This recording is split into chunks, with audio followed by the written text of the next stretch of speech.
यमुना के प्रदूषण को लेकर भी सवाल उठने लगे। यमुना में जहरीली झाग दिखने लगी। अभी छठ पूजा की तैयारियां हो रही है, ऐसे में सरकार की क्या तैयारी है?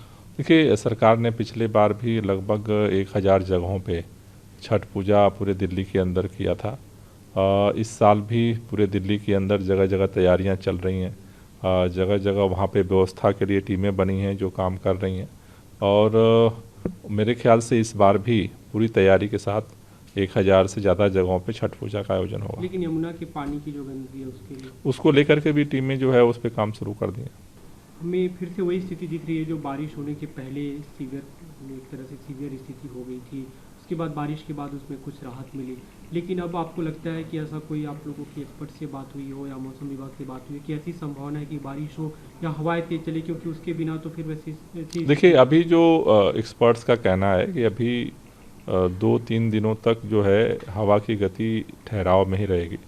उसके बाद जो है वो हवा की स्पीड बढ़ सकती है और उससे ख़ास तौर से जो बंगाल के अंदर जो अभी एक विक्षोभ देखा जा रहा है, उसकी भी संभावना है कि अगर उसकी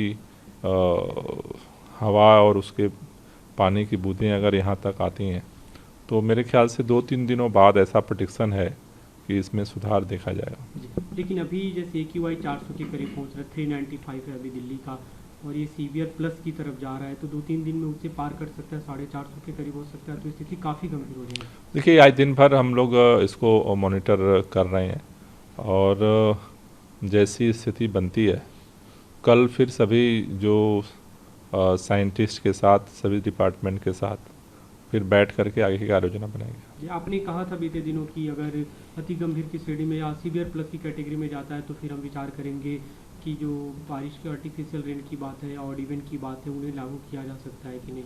क्या आपको लगता है कि उसकी नौबत आएगी?